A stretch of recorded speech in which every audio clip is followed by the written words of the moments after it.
नमस्कार बच्चों आज हम पार्ट 2 तीर्थ तिलोनिया का दूसरा भाग पढ़ेंगे। पार्ट 2। बच्चों, अभी तक आपने देखा कि इस पाठ के लेखक भीष्म साहनी जी अपने वास्तुकार दामाद के साथ तिलोनिया पहुंचते हैं। तिलोनिया के बारे में उन्हें सिर्फ इतनी ही जानकारी थी कि वे एक छोटा सा गांव है और वहां पर एक स्वावलंबी विकास केंद्र चलाया जाता है जो वहीं के स्थानीय लोग, लोकल पीपल चला रहे थे। धीरे धीरे उनके सामने तिलोनिया के कई राज खुले। पहला तो ये था कि वहां पर उस छोटे से गांव में 110 तालाब जमीन के नीचे बने हुए हैं। और पता है ना बच्चों कि वहां पानी जमा कैसे होता है? जी हाँ, बारिश का पानी उस तालाब में जमा हो जाता था और उस पानी को वहां के लोग उसे साफ करके पीने और खेती बाड़ी के काम में लाते थे। फिर उनके सामने ये बात भी आई कि ये कहाँ से शुरू हुआ। तो सज्जन बताने लगे कि 1972 में 1972 में एक संस्था बनी। वहां से भारत में जितने भी पिछड़े हुए गांव हैं, जो बैकवर्ड विलेजेस है, उनमें बदलाव लाया जाए। उन्हीं गांवों में से एक गांव था तिलोनिया। ठीक है बच्चों, अभी तक हमने यहाँ तक पढ़ा है, तो चलिए आगे का पाठ पढ़ें।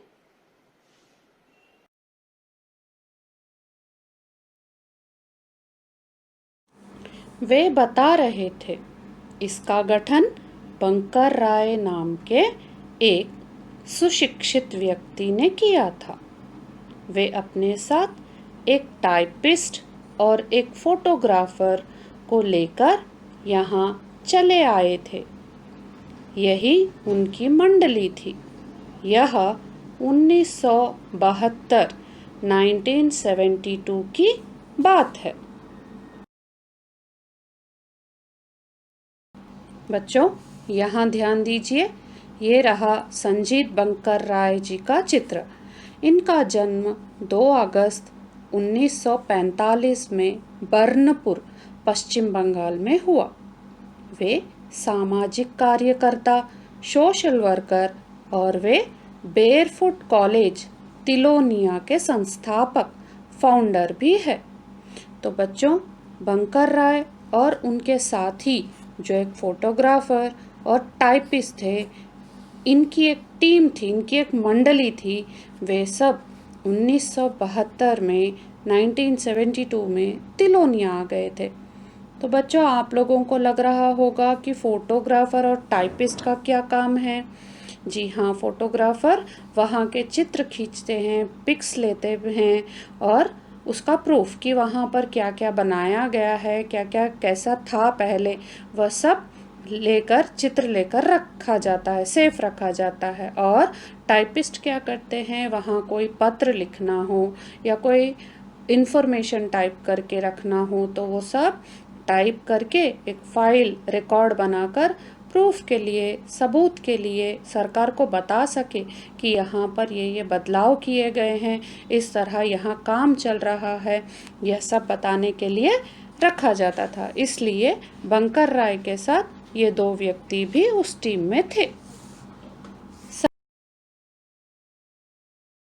सरकार से उन्होंने लीज पर 45 एकड़ सरकारी ज़मीन ली।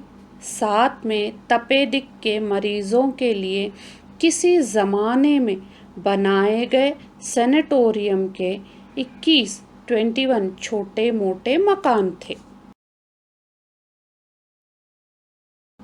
बच्चों, तपेदिक मतलब ट्यूबरक्लोसिस। यह एक संक्रमित बीमारी है, कंटेजियस डिसीज है। जिस प्रकार अभी कोरोना चल रहा है ना बच्चों, ये भी एक संक्रमित बीमारी ही है, कंटेजियस डिसीज है ना जी। इससे पीड़ित लोग, इससे बीमार हुए लोग, इनको कहाँ रखा जाता है? इन्हें क्वारंटीन किया जाता है ना, अस्पताल में रखा जाता है, उनकी बीमारी ठीक की जाती है, उन्हें जो भी तकलीफ हुई है उसे ठीक किया जाता है। जब वो ठीक हो जाते हैं तब इन्हें घर भेज दिया जाता है। जब ये ट्यूबरक्लोसिस भी फैल रहा था तब भी ऐसे ही किया जाता था। ऐसे बीमार व्यक्तियों को एक सैनिटोरियम में रखा जाता था। ठीक है, तो बंकर राय ने क्या किया, सरकार से, गवर्नमेंट से 45 एकड़ ज़मीन लीज पर मतलब रेंट पर ली। वही ज़मीन पर उन्होंने क्या किया, सरकार द्वारा एक सैनिटोरियम बनाया गया था और उस सैनिटोरियम से जुड़े छोटे मोटे 21 घर भी बने हुए थे, वह भी इन्होंने लीज पर लिया। इस पर क्या किया, क्या बनाया गया है, आगे चलिए देखते हैं। ज़मीन को 1 रुपया महीना के हिसाब से लीज पर लिया गया और संस्थान की स्थापना की गई। संस्थान का नाम था सामाजिक कार्य तथा शोध संस्थान, SWRC। उन दिनों तिलोनिया गांव की आबादी 2000 की रही होगी। तो बच्चों, बंकर राय ने क्या किया, सरकार से जो ज़मीन रेंट पर, लीज पर ली थी, उसे कितने रेंट पे करते थे वो, एक प्रति महीना, हर महीने 1 रुपया, सिर्फ 1 रुपया उसका रेंट था, वो सरकार को देना होता था। और फिर वहाँ उस ज़मीन पर उन्होंने क्या किया, एक सामाजिक कार्य और शोध संस्थान बनाया, social work and research centre. ठीक है, सोशल वर्क, लोगों की मदद, और रिसर्च सेंटर, जो नए नए कुछ रिसर्च हो वहाँ पर रिसर्च कर सके। इसी का फुल फॉर्म SWRC का फुल फॉर्म हो गया, S for social, W for work, R for research, C for centre. बच्चों, उस समय तिलोनिया की आबादी, पॉपुलेशन 2000 रही होगी, ये यहाँ पर बता रहे हैं। उन सज्जन ने बताया कि अप्रॉक्सीमेट इतना रहे होंगे। और बच्चों, अभी के लिए, अभी की आबादी तिलोनिया में अभी है 7500, 7500। वे सज्जन अपने प्रयासों की चर्चा कर रहे थे और मुझे बार बार गांधी जी के कथन याद आ रहे थे। मैंने गांधी जी का जिक्र किया तो वे बड़े उत्साह से बोले, आपने ठीक ही कहा है, यह संस्थान गांधी जी की मान्यताओं के अनुरूप चलता है। सादापन, कर्मठता, अनुशासन, सहभागिता और आत्मनिर्भरता, यहाँ सभी निर्णय मिल बैठ कर किए जाते हैं। आत्मनिर्भरता से क्या मतलब?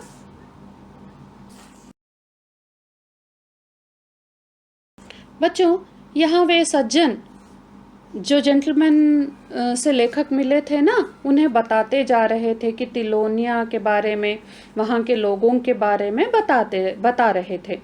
उन सज्जन ने ये की बातें सुनकर, जब ये बता रहे थे कि यहाँ के लोग ऐसे ऐसे हैं, तब लेखक को गांधी जी के बारे में याद आ गया कि जिस प्रकार गांधी जी अपना जीवन बिताते थे, सादेपन से, सिंपल लिविंग, हाई थिंकिंग उनकी सोच थी, है ना।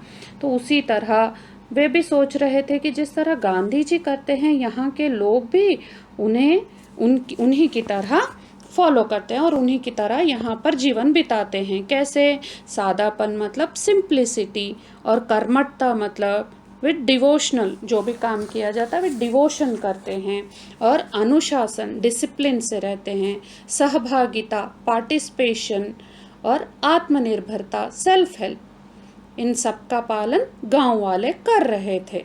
और हाँ बच्चों, गांव के फैसले, डिसीशंस जो भी होते हैं, वहाँ के सभी लोग मिलजुल कर करते हैं। ये सब सुन रहे थे लेखक, जब सुन रहे थे तब उनके मन में एक सवाल उठा कि आत्मनिर्भरता का क्या मतलब है। तो चलिए बच्चों, इसका उत्तर उन सज्जन व्यक्ति ने क्या दिया है, आगे पढ़ें। तो चलिए,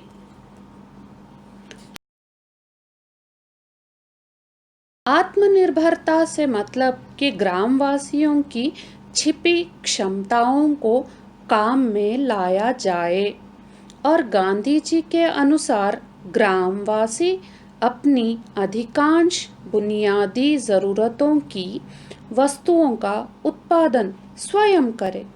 हमारे संस्थान का मूल उद्देश्य गांव की गरीब जनता की सामान्य ज़रूरतों को पूरा करने के लिए परंपरागत जानकारी और व्यवहारिक अनुभव के आधार पर साझे प्रयासों द्वारा गांव की अर्थव्यवस्था का विकास करना है। लेखक ने उन सज्जन से पूछा कि आत्मनिर्भरता का मतलब? तब उन सज्जन ने बताया कि गांव वालों में छिपी क्षमता, हिडन एबिलिटी को काम में लाकर गांव वाले जो कार्य कर सकते हैं उनसे वह कार्य करवाया जाता था। अपनी ज़रूरतमंद चीज़ों के लिए किसी पर निर्भर डिपेंड ना हो, स्वयं उनके लिए काम करें। उन सज्जन ने लेखक को यह भी बताया कि उनका जो संस्थान, इंस्टीट्यूशन है, उसका मूल उद्देश्य, मेन पर्पस है गांव वालों को उनकी ज़रूरतों के लिए, उनके नीड्स के लिए अपने परंपरागत जानकारी, मतलब ट्रेडिशनल वे में इंफॉर्मेशन दिया जाता था। और बच्चों, वहाँ सब मिलजुल कर गांव के लिए काम करते थे और वहाँ की अर्थव्यवस्था, इकोनॉमी बढ़ाते थे।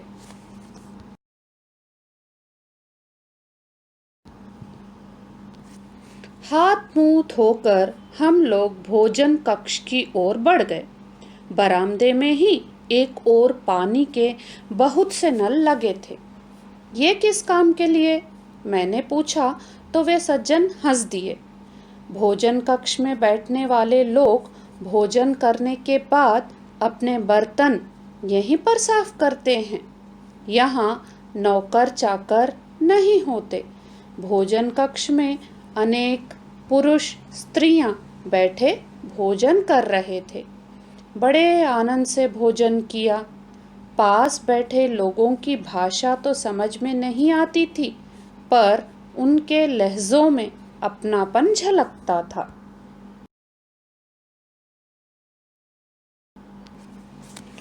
गांव की जानकारी, इंफॉर्मेशन लेने के बाद वे लोग भोजन करने भोजन कक्ष, डाइनिंग हॉल में गए। तो वहाँ पर लेखक ने देखा कि सामने बरामदे में, वरांडा में कई सारे नल लगे हुए हैं। अब लेखक के मन में कई सारे प्रश्न उठते जा रहे थे, तो उन्होंने पूछा कि इतने सारे नल किस लिए? तो लेखक के पूछने पर सज्जन ने बताया कि भोजन करने के बाद सब अपने अपने बर्तन वहाँ उस बरामदे में लगे नलों के पास साफ कर लेते हैं। वहाँ उस गांव में सब अपना अपना काम करते हैं। कोई नौकर चाकर, सर्वेंट्स कोई नहीं होता है बच्चों वहाँ पर। लेखक ने उस भोजन कक्ष में भी कई लोगों को देखा और लेखक ने भी बड़े मज़े से भोजन खाया और वहाँ के लोगों की भाषा सुनने लगे।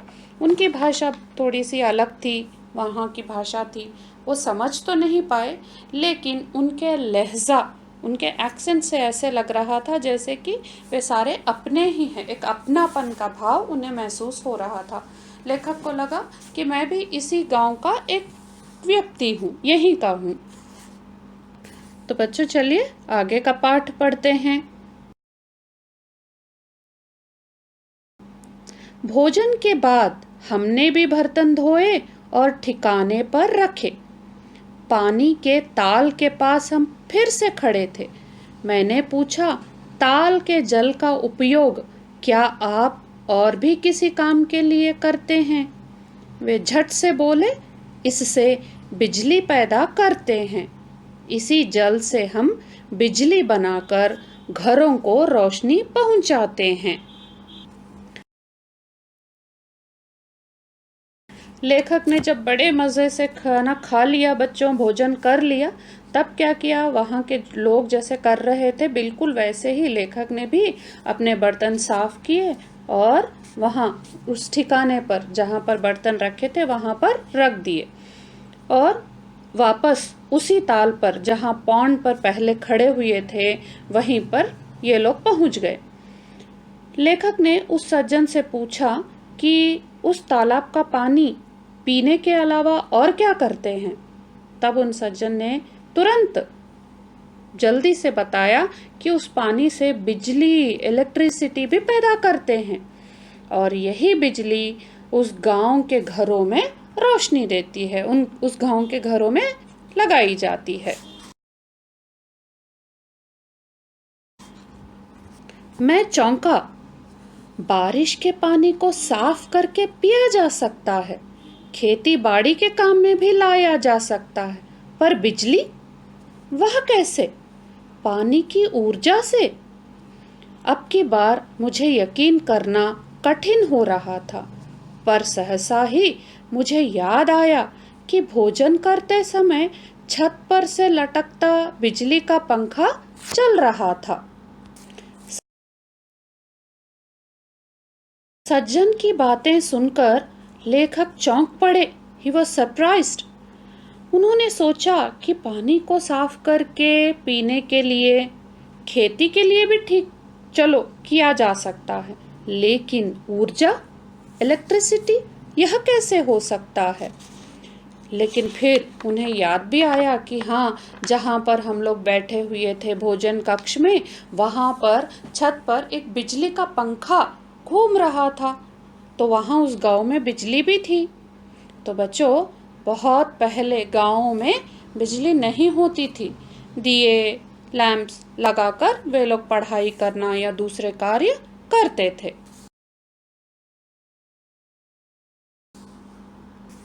वे बड़े उत्साह से कहने लगे, साथ ही साथ हम सूर्य की ऊर्जा से भी बिजली बनाते हैं। तिलोनिया गांव में स्थित लगभग 60,000 वर्ग फुट पर फैला हुआ इस संस्था का नया परिसर पूरी तरह सौर ऊर्जा से चालित है। काफी गहराई से पानी खींचने के पंप तथा अनेक कंप्यूटरों की व्यवस्था सौर ऊर्जा से ही की जाती है। उन सज्जन ने लेखक को यह भी बताया कि वे लोग पानी से ही नहीं, सूर्य, सन से भी ऊर्जा लेते हैं। बच्चों, क्या आपको पता है वह क्या है? जी हाँ, सोलार एनर्जी। उन सज्जन ने बताया कि तिलोनिया में 60,000 एरिया वर्ग फुट फैला हुआ है ना जी, वह संस्था पूरी तरह सौर ऊर्जा, सोलार एनर्जी से चलता है। कई कुएं, वेल या तालाब में पानी नीचे, बहुत नीचे जब चला जाता है तो उसे निकालने के लिए पंप जो बिजली से चलता है उसका प्रयोग किया जाता है। और सुनो बच्चों, उस गांव में कंप्यूटर भी है और यह सब भी सौर ऊर्जा, सोलार एनर्जी से चलाया जाता था।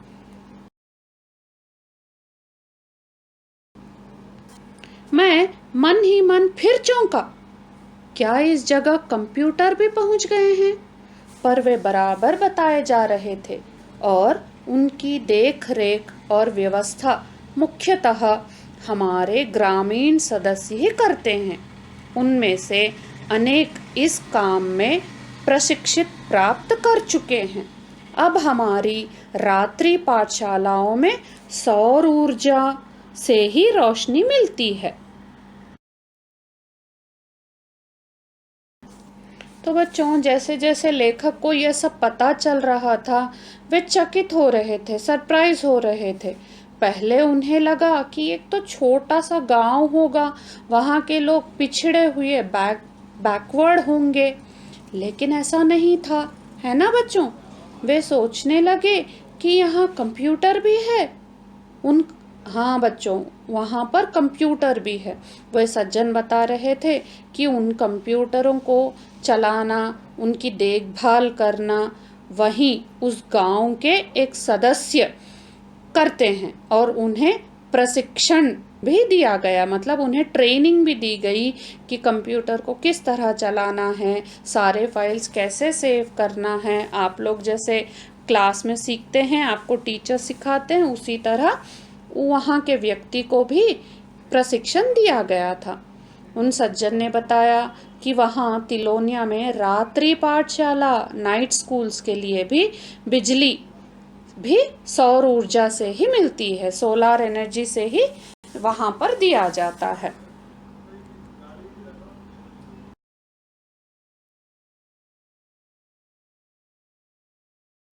बच्चों, अब हम एक छोटा सा व्याकरण खेल खेलें। आप सब तैयार हैं? चलिए चलिए। देखिए, यहाँ आपके सामने एक वर्ग पहेली है, वर्ड पजल। इसमें संज्ञा के तीनों भेद, व्यक्तिवाचक, जातिवाचक और भाववाचक, तीनों संज्ञा के भेद छिपे हुए हैं। उन्हें ढूंढकर उनके सही स्थान पर आप लोगों को लिखना है। बच्चों, आप सबको यह शब्द अवश्य ज़रूर लिखना है। और जब हमारी क्लास शनिवार को, सैटरडे को होगी, तब हम इस पर बात करेंगे। और हाँ बच्चों, उस दिन आपके लिए एक सरप्राइज़ भी रहेगा, ठीक है?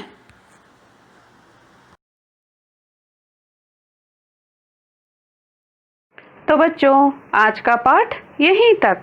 शेष अगली क्लास में।